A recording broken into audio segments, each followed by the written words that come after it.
मधुबन के बाबा, मधुबन के बाबा मुरली वाले, आपका क्या कहना, आपका क्या कहना। ओम शांति। आज 24 जुलाई 2023 के साकार मधुर महावाक्य हैं। आज मीठे मीठे बाप दादा बोले, मीठे बच्चे, ज्ञान रत्नों की लेन देन कर तुम्हें ज्ञान से एक दो की पालना करनी है। आपस में बहुत बहुत प्यार से रहना है। बाबा ने कहा, मीठे बच्चे, ज्ञान रत्नों की लेन देन कर तुम्हें ज्ञान से एक दो की पालना करनी है। आपस में बहुत बहुत प्यार से रहना है। बाबा ने आज प्रश्न पूछा कि बीमारी अथवा कर्म भोग होते भी अपार खुशी किस आधार पर रह सकती है। और उत्तर में बाबा कहते, विचार सागर मंथन करने की आदत डालो। कोई भी कर्म भोग अथवा बीमारी आती है तो अपने आप से बातें करो कि अब हमने 84 जन्मों का पाठ पूरा किया। यह पुरानी जुत्ती है। इस पुराने हिसाब किताब को चुकतू करना है और फिर हम 21 जन्मों के लिए सब बीमारियों से छूट जाएंगे। कोई बीमारी छूटती जाती है तो खुशी होती है ना। मुरली का गीत है, माता ओ माता तू सबकी भाग्य विधाता। ओम शांति। यह है माताओं की महिमा, वंदे मातरम। हे माता, तुम शिव बाबा के भंडारे से सबकी पालना करती हो। तुमको शिव बाबा के भंडारे से ज्ञान रत्नों का खजाना मिलता है अथवा ज्ञान अमृत के कलश से तुम्हारी पालना होती है। वास्तव में महिमा शिव बाबा की है। वह करण करावनहार है, माता है जगदम्बा। जरूर और भी माताएं होंगी जो यह माताओं की महिमा है। माता बहुत बहुत अच्छी पालना करती है। शिव बाबा के यज्ञ में जो रहने वाले हैं उन्हों की स्थूल में भी पालना होती है और अविनाशी ज्ञान रत्नों से तो सभी की पालना होती है। पालना करने वाली मेजॉरिटी माताएं हैं। बहुत हैं जो भाई भी बहनों की पालना करते हैं।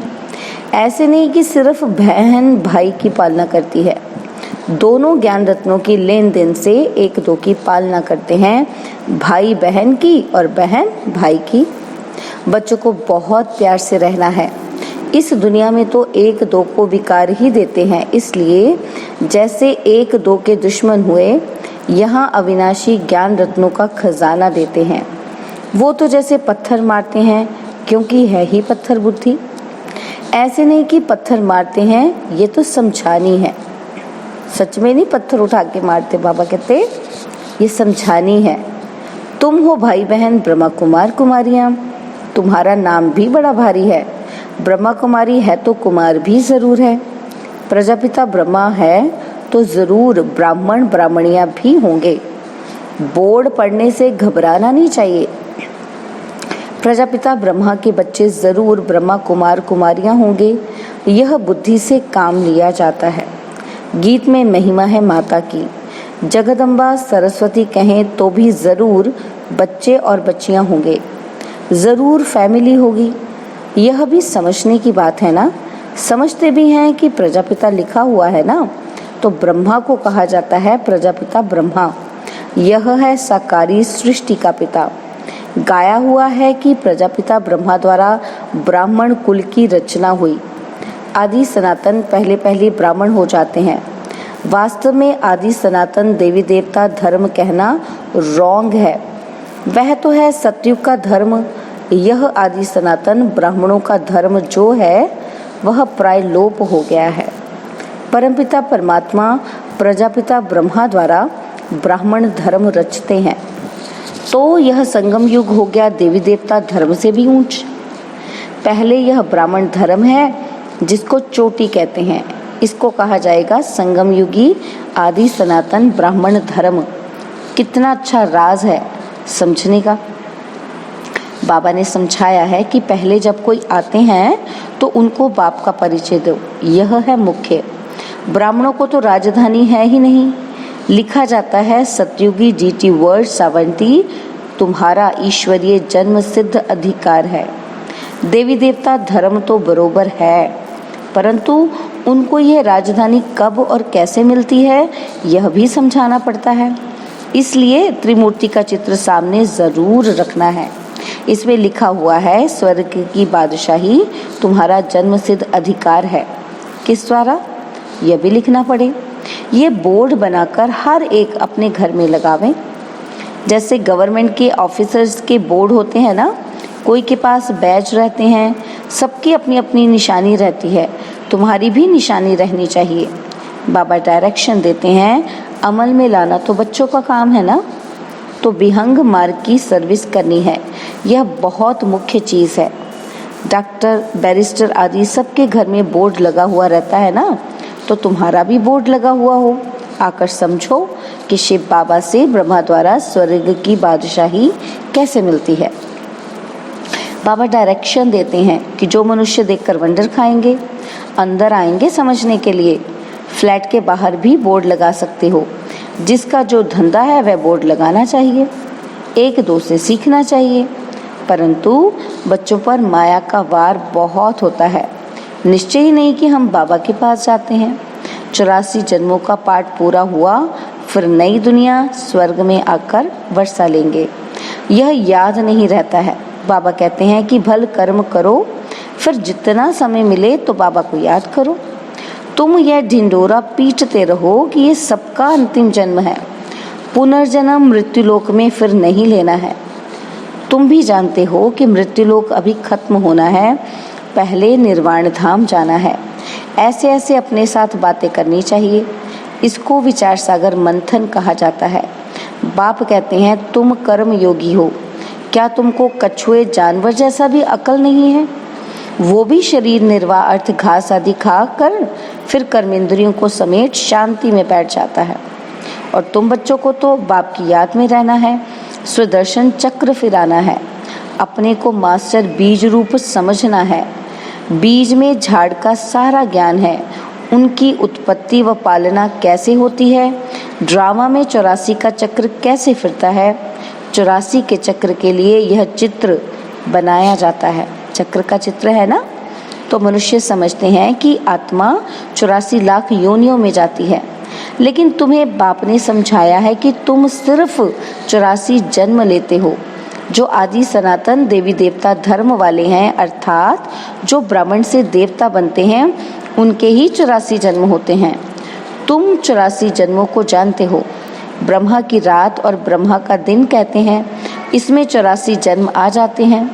त्रिमूर्ति का बोर्ड बनाकर लिखना चाहिए कि यह ईश्वरीय जन्म सिद्ध अधिकार है, लेना है तो लो, नाउ और नेवर, अभी नहीं तो कभी नहीं। इस होवनहार महाभारत लड़ाई के पहले पुरुषार्थ करना है। राम माना शिव क्या देते हैं और रावण क्या देते हैं, यह तुम जानते हो। आधा कल्प है राम राज्य और आधा कल्प है रावण राज्य। ऐसे नहीं कि परमात्मा ही दुख देते हैं, दुख देने वाला तो रावण 5 विकार हैं जो ही विशेष बनाते हैं। बच्चों को भिन्न भिन्न प्रकार की समझानी रोज मिलती रहती है, तो खुशी में रहना चाहिए ना। तुम जानते हो शिव बाबा रोज पढ़ाते हैं, ऐसे नहीं कि साकार को याद करना है। शिव बाबा हमको ब्रह्मा बाबा द्वारा सहज राजयोग सिखलाते हैं। शिव बाबा आते ही प्रजापिता ब्रह्मा में है। प्रजापिता ब्रह्मा और किसी को कह नहीं सकते, ब्राह्मण भी जरूर चाहिए। गाया जाता है, सेकंड में मुक्ति, जीवन मुक्ति का वर्षा अथवा राज्य भाग्य लो। बच्चे कहते हैं कि हम शिव बाबा के बच्चे हैं, वो है ही स्वर्ग का रचयिता, तो जरूर हमको भी स्वर्ग की राजाई देंगे। बाबा कैसा वंडरफुल है, 1 सेकंड में जीवन मुक्ति जनक को मिली, यह भी गाया हुआ है। तुम जानते हो अब हम शिव बाबा के बने हैं, शिव बाबा को जरूर याद करना पड़े। जैसे बच्चे धर्म की गोद लेते हैं तो जानते हैं कि पहले हम फलाने का बच्चा था, अब फलाने का हूँ, तो उनसे दिल हटती जाएगी और उनसे जुटती जाएगी। हम यहाँ भी ऐसे कहेंगे कि हम शिव बाबा के एडॉप्टेड बच्चे हैं, फिर उस लौकिक बाप को याद करने से फायदा ही क्या। मोस्ट बिलवेड बाप इतनी बड़ी संपत्ति देने वाला है। बाप भी मेहनत करके बच्चों को लायक बनाते हैं ना, तो ऐसे बाप को तुम घड़ी घड़ी भूल जाते हो। और तो सभी तुमको दुख देने वाले हैं, फिर भी उनको याद करते रहते हो और मुझ बाप को तुम भूल जाते हो। रहो भल अपने घर में, परंतु याद बाबा को करो। इसमें मेहनत चाहिए, सिर्फ मेरा होकर रहो। बाबा क्या कहते हैं कि सिर्फ मेरा होकर रहो, निरंतर मुझे याद करो और नई दुनिया को याद करो। ये तो सारा कब्रिस्तान बनना है। तुम मेरे बने, गोया विश्व के मालिक बने। तुम जानते हो कि हम बाबा के बने हैं, फिर स्वर्ग के मालिक हम भविष्य में बनेंगे। खुशी का पारा चढ़ना चाहिए। यह भी जानते हैं कि ये पुराना शरीर है, कर्म भोग भोगना पड़ता है। मम्मा बाबा भी खुशी से कर्म भोग भोगते हैं और फिर भविष्य 21 जन्म का सुख कितना भारी है। यह तो पुरानी जुत्ती है, कर्म भोग भोगते रहेंगे, फिर 21 जन्म के लिए इससे छूट जाएंगे। कोई बीमारी छूटती जाती है तो खुशी होती है ना, और कोई आफत आती है फिर हट जाती है तो खुशी होती है ना। तो तुम भी जानते हो कि अब जन्म जन्मांतर के लिए आफतें हट जाएंगी। अभी हम बाबा के पास जाते हैं, यह है विचार सागर मंथन कर पॉइंट्स निकालना। बाबा राय तो बतलाते हैं कि ऐसे ऐसे अपने से बातें करो। हमने 84 का चक्र पूरा किया, अब बाप के पास जाते हैं, फिर बाबा का वर्षा पाएंगे। साक्षात्कार भी करते हो। इस समय परोक्ष और अपरोक्ष हैं। जैसे मम्मा को कोई भी साक्षात्कार नहीं हुआ और बाबा को तो हुआ है। विनाश और स्थापना का साक्षात्कार हुआ, इनको भविष्य का साक्षात्कार एक्यूरेट हुआ। परंतु पहले ये समझ में ही नहीं आया कि हम विष्णु बनेंगे। पीछे समझते गए कि हम इस विकारी ग्रस्त धर्म से अब निर्विकारी ग्रस्त धर्म में जाते हैं। तत्वम। तुम भी बाबा की पढ़ाई से ऐसे बनते हो। रेस करनी चाहिए। बाकी गीत में है मम्मा की महिमा। तुम तो जान गए हो कि जगदम्बा किसको कहा जाता है। वास्तव में माता पिता कौन है? माता पिता कहने से जगदम्बा याद नहीं आएगी। वह तो है निराकार। यह तुम्हारी बुद्धि में है। पिता तो गॉडफादर ठीक है कि वह निराकार है, माता तो निराकार हो न सके। फादर निराकार है, जरूर वर्षा देंगे तो यहाँ आना पड़े ना। जो अपना परिचय दें तो जरूर उनको माता चाहिए। तो यह ब्रह्मा बड़ी माता हो गई, दादा है निराकार। कितनी वंडरफुल नॉलेज है। परंतु यह मेल हो गया क्योंकि मुख वंशावली है ना, बड़ी बड़ी नॉलेज है। बाप कहते हैं कि कितना गुह्य राज समझाता हूँ। कोई की बुद्धि में कि माता पिता कौन है, वो समझते हैं श्री कृष्ण के लिए। सिर्फ फर्क यह किया है कि इसको कहा जाता है एकज भूल। कोई तो निमित्त बनना चाहिए ना। क्या भूल हुई जो भारत इतना दुखी होता है? अब तुम जानते हो किसने भुलाया, कारण क्या हुआ जो भूल गए। बरोबर माया रावण ने बेमुख कराया है। जैसे बाबा करण करावनहार है, वैसे माया भी करण करावनहार दुखदाता है। वह करण करावनहार दुखदाता और वह शिव बाबा करण करावनहार सुखदाता। माया बाप से बेमुख कराती है। अब बाप खुद कहते हैं कि हे आत्माएं, निरंतर मुझ बाप को याद करो। तुम हमारे बच्चे हो, तुमको वर्षा लेना है, सिर्फ मुझे याद करो तो विकर्म विनाश होंगे। बेहद के बाप की मत मिलती है ब्रह्मा द्वारा। गुरु ब्रह्मा कहते हैं ना, यह तो है भक्ति मार्ग की महिमा। गुरु ब्रह्मा मशहूर है, वह फिर कह देते कि ईश्वर सर्वव्यापी है। आगे हम भी समझते थे कि ठीक कहते हैं, अब समझते हैं कि माया ने इन्हों से ऐसा कहलाया है। माया भूल कराती है नीचे गिराने के लिए और बाबा अभूल बनाते हैं ऊंच उठाने के लिए। बाबा बहुत अच्छी तकदीर बनाते हैं। बाप को याद करना है, यह तो बहुत सहज है। अच्छा, मीठे मीठे सिकिलते बच्चों प्रति माता पिता बाप दादा का याद, प्यार और गुड मॉर्निंग। रूहानी बाप की रूहानी बच्चों को नमस्ते। हम रूहानी बच्चों की रूहानी बाप दादाजी को दिलवा जान सिकवा प्रेम से नमस्ते। ओम शांति। प्यारे बाबा, मीठे बाबा, मेरे बाबा, शुक्रिया बाबा, शुक्रिया बाबा, शुक्रिया।